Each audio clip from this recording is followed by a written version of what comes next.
Palestinians are racist to black people. And if you look around, it's black people that are out there advocating for the rights of Palestinians. This should be a lesson for Palestinians and the Arab community in general to stop being racist towards black people. I'm glad you stopped by. Thank you so much for supporting my content. I appreciate any like, any comment, and everything that you're doing to advance this channel. Let's all propagate peace, and remember that we don't tolerate any kind of violence here. So we're here to bring unity in everything we do. Thank you for stopping by.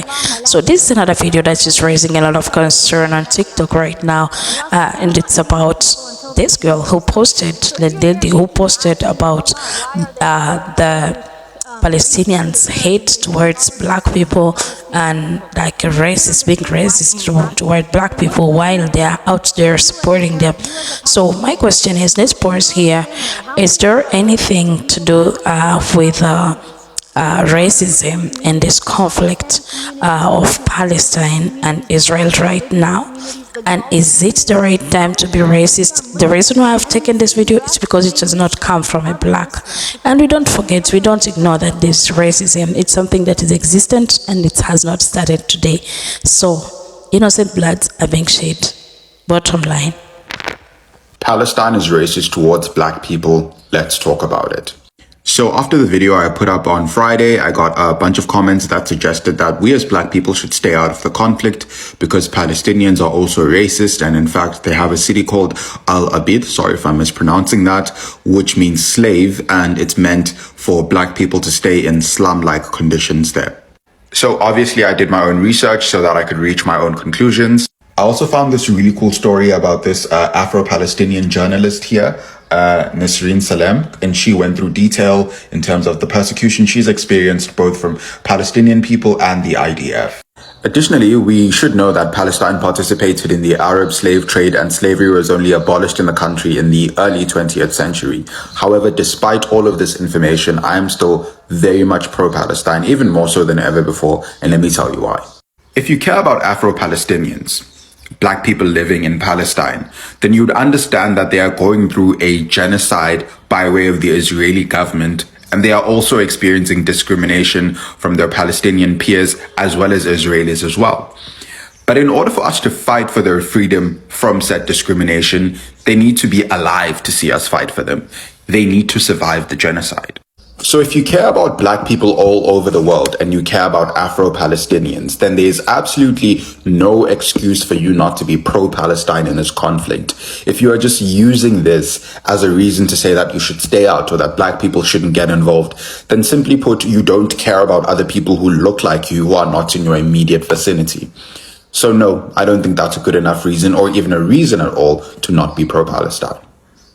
How many people say we are Muslim and in the same breath they mistreat other Muslims? Because I don't understand what is the purpose of this post when there are Palestinian families, women and children that are suffering right now without food, water, electricity, without anything. I love how she equates, the Khalijis, specifically, and Emiratis, the Saudis with the Palestinians that are suffering right now this second.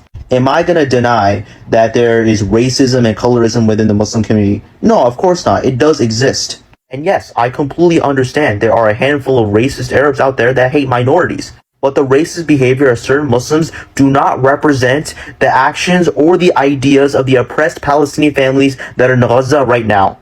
And as Muslims, we should be aware of who we are slandering and talking bad about when it comes to times of oppression like this for these group of people. Allah subhanahu wa ta'ala says in the Quran, verse 62, or ask them, who responds to the distressed when they cry to him, relieving their affliction, and whoever makes you successors in the earth, is it not another God besides Allah? Yet you are hardly mindful. Ibn Abbas reported the Prophet ﷺ said, beware the supplication of the oppressed, for there is no veil between it and Allah subhanahu wa ta'ala. This woman continuously used Bengali victims for her example. I know what racism feels like as a Bengali. It hasn't been even 100 years yet, tracing back to Winston Churchill and the famines he started. Almost 20 million plus Bengalis passed away because we were seen as less than human because of racism by Muslims and non-Muslims alike. People were more interested in the land of Bangladesh rather than the people that were suffering less than 100 years ago. So you're not going to tell me as a Bengali what it feels like to be mistreated, to be misrepresented, to be ignored by the entire world and be allowed to suffer and no one comes to your aid for help.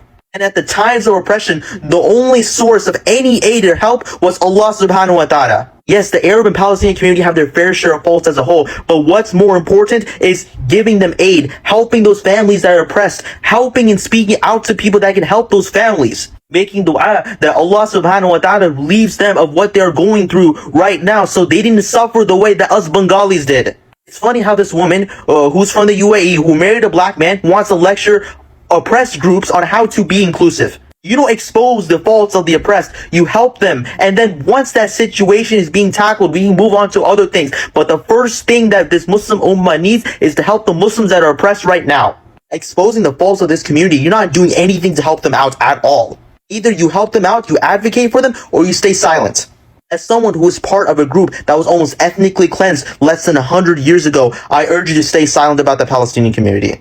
Everyone is anti-black towards black people, and the systems of oppression, namely systemic racism, is global, and people use whatever structures, strategies, tactics necessary to ensure that black people are mistreated.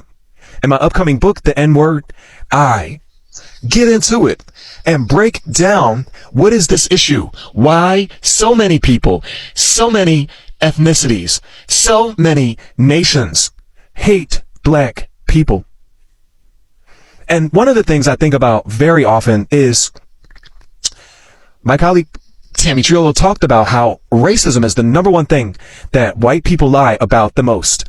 And in that, the thing that white people lie about is their use of the N-word. They act like they don't say it. They act like they never hear it. They act like they, it's some kind of rare thing.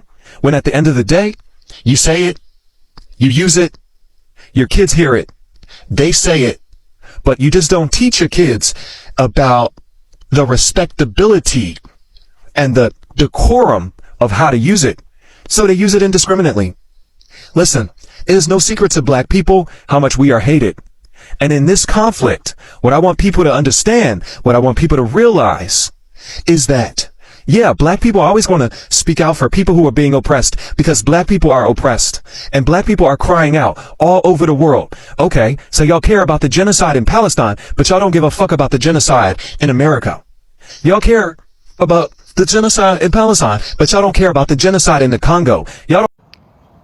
For one to have a third eye open, I would think that you would see the bigger picture. Having a third eye open means that you see the view from all angles. You see everything that's been done in present day that is hidden to others' eyes. That's what third eye open means. That's what it means to me, at least when my third eye is open. So you playing the whataboutism game is equivalent to All Lives Matter saying that black lives don't matter unless all lives matter. It's similar to white folks that like to get on this app and say, you know what? We don't care about black lives until black lives start killing black lives. Stop killing black lives. You know, those kind of whataboutisms. The only difference is we use colonialism when we're discussing what's going on in Palestine. What I was trying to say is the same thing could be considered as what we call gentrification in the United States. Right now, we have the rising cost of living. Groceries are high, gas is high, the cost of cars are high. The cost of wages have not went up to help.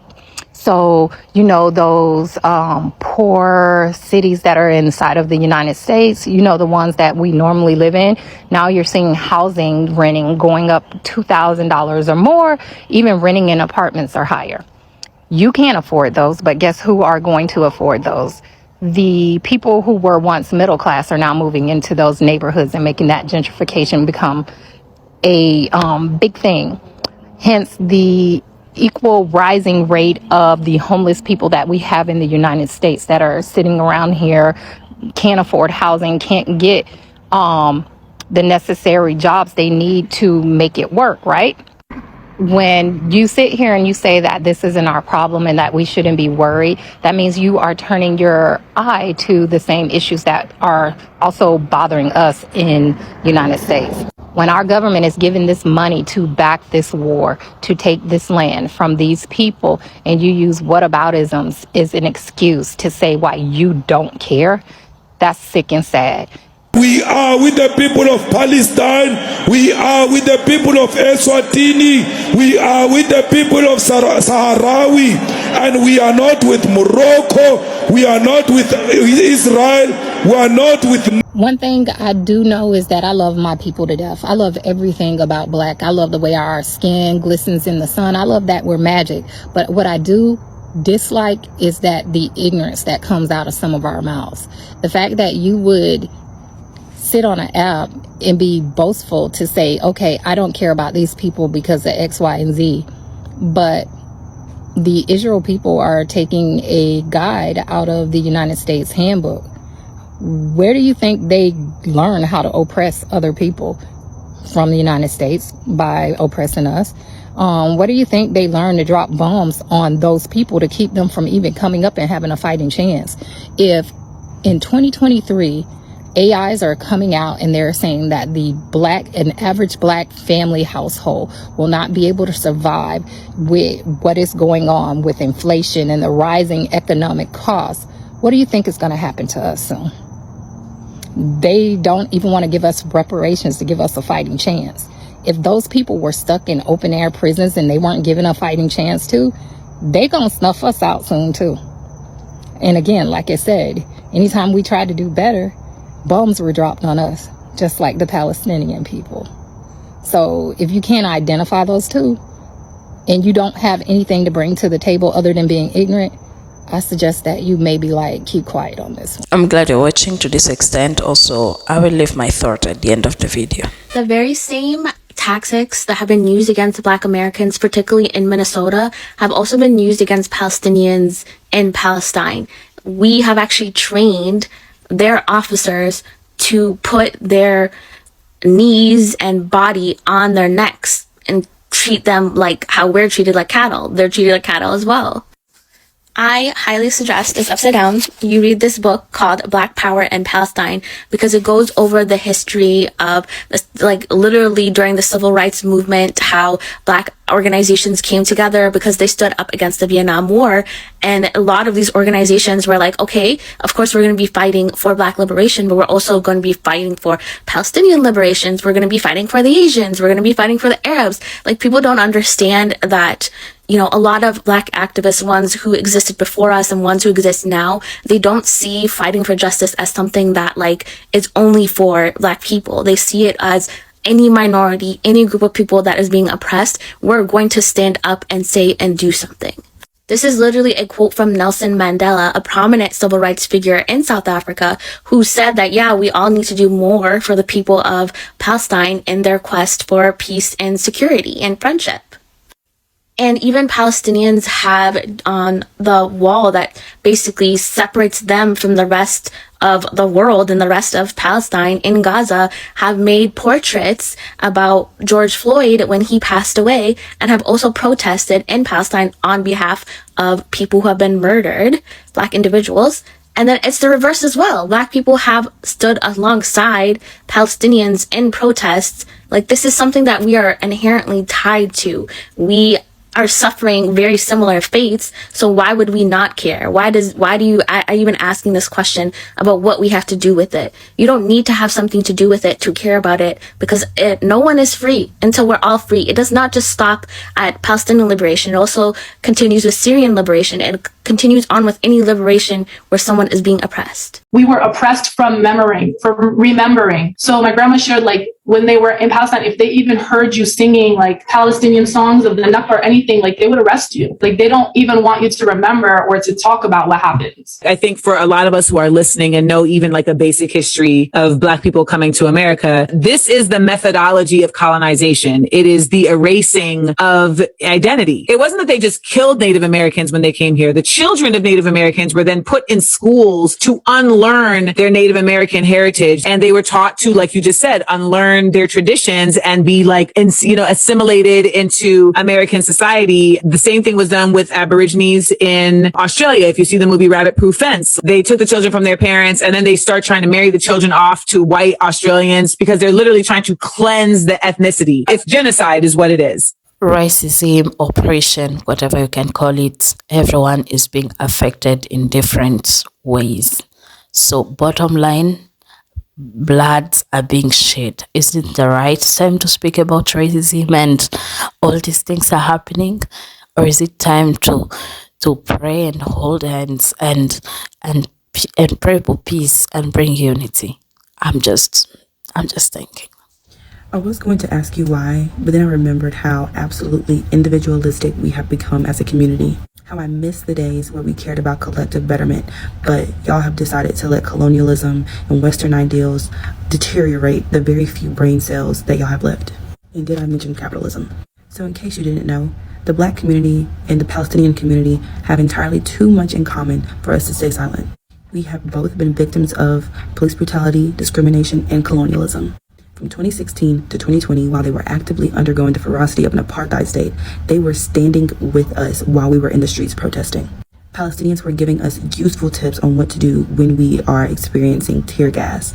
And in 2020, when I was protesting, I was tear gassed. Their tips literally saved my life. Emptying bottles of water and replacing it with milk, running against the wind, remaining calm. These are tips that Palestinians gave us because they could relate to what we were actively protesting. Matter of fact, us protesting sparked another conversation for Palestinians to have with the government that has been abusing them. We have always had conversations about the Israeli-Palestinian conflict. Malcolm X, Angela Davis, the Black Panther Party, so far and so on. This conversation is not brand new. You have just been living under a rock. And the Palestinian community has been rocking with us. We are not about to leave them hanging, especially when we never have. Just to remind you that this is Kenya. And also, this other clip is Kenya. So whenever you say who you're standing with, I realize that so many people are saying we, well, it's me. So you would never know who is standing for who. And why are we taking part? Why? I'm not understanding why do we take part in all this. Let's keep the bottom line here. Bloods are being shed. Is it time to be discriminative, or is it time to look for solution, like to pray, to hold hand and make sure we reach those who are suffering? Note the countries that are supportive of Palestine versus those that are against us. The countries that are supportive of Palestine tend to have a history of being oppressed. The countries that are against us tend to have a history of being the oppressor. One of our biggest supporters, Ireland, bless them, love them, has always been vocal about being pro-Palestinian and stopping apartheid in Palestine. And we all know their history. So just food for thought. Just think about it. I also wanted to know, how do all these arguments going The last on thing I'm gonna say on this help topic, in solving the situation with Israel and Palestine right now? Remember, blood are being shed. And what should be our focus? Is it time to propagate hate? Or is it time to come together and forget the differences and come together? I come from a background where we experience war every other day. I don't want to speak about it right now, unless when I gather all the evidence, I will come and just talk to you about my country. I know what is war. I know how war affects people. I know going to bed every day, every night, and tell your parents or your kids, let's meet tomorrow if God will. You get, so it is not easy being in a place of war. So my opinion at this point is to tell, right now I'm a refugee in a different country. I'm living in a different country because I can't stay in my country because of war. So right now, when I speak about war, it's something that I understand about, and I know how stressful and how it affects people. This another year, this another, like, of people. let me not say too much, but I will let you leave your thoughts in the comment section. But let's spread peace and unity instead of hate. Thank you for watching. I appreciate your time.